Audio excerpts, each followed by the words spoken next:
ദാവീദ് കൊടുക്കുവാനുള്ള സാധനങ്ങളുണ്ട് അവിടെ ചെന്നു. ദാവീദിനെ കണ്ട ചേട്ടന്മാർ പറഞ്ഞു, നീ എന്തിനാണ് ഇങ്ങോട്ട് വന്നത്? നീ ഒരു ചെറിയ കുട്ടിയാണ്, വേഗം വീട്ടിലേക്ക് പോകുമെന്ന് പറഞ്ഞു. ദാവീദിന്റെ ചേട്ടന്മാരോടും സൈന്യത്തിനോടും യുദ്ധം ചെയ്യുന്നത് ഫിലിസ്ത്യരായിരുന്നു. അവരുടെ കൂടെ ഒരു മല്ലനായ മനുഷ്യനുണ്ടായിരുന്നു. അയാളുടെ പേര് ഗോലിയത്ത് എന്നായിരുന്നു. ഗോലിയത്തിനെ തോൽപ്പിക്കാൻ ഇവർക്ക് ആർക്കും കഴിയില്ല എന്ന് മനസ്സിലായ ദാവീദ് ശൗൽ രാജാവിനെ കാണുവാൻ പോയി. ശൗൽ രാജാവിനോട് പറഞ്ഞു, ഞാൻ ഗോലിയത്തിനെ തോൽപ്പിച്ച് നമ്മുടെ രാജ്യത്തെ രക്ഷിക്കാം എന്ന് പറഞ്ഞു. അങ്ങനെ ദാവീദ് ഗോലിയത്തിനെ തോൽപ്പിക്കാൻ തയ്യാറായി. പട്ടാളക്കാരുടെ വസ്ത്രം അവന് ഇടുവാൻ കഴിഞ്ഞില്ല. എന്തുകൊണ്ട് വാളെടുത്ത് പൊക്കുവാൻ പോലും ദാവീദിന് കഴിഞ്ഞില്ല. എന്നിട്ടും ദാവീദ് ദൈവത്തെ വിശ്വസിച്ചിരുന്നു. ദാവീദ് ഒരു തോട് കണ്ടു. അവിടെ നിന്ന് കുറച്ച് കല്ലുകളെടുത്ത് തന്റെ കയ്യിലുണ്ടായിരുന്ന സഞ്ചിയിലിട്ടു. നേരെ ഗോലിയത്തിന്റെ അടുത്ത് ചെന്നു.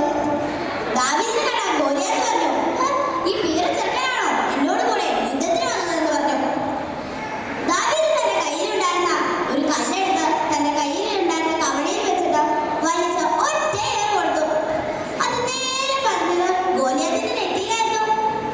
അയാൾ ബോധം കെട്ട് താഴെ വീണു. ഇത് കണ്ട് ദാവീദ് വേഗം തന്നെ ഓടി വന്നിട്ട് ഗോലിയത്തിന്റെ വാളെടുത്ത് ആഞ്ഞു വെട്ടി ഗോലിയത്തിന്റെ തല വെട്ടി മാറ്റി. അങ്ങനെ ദാവീദ്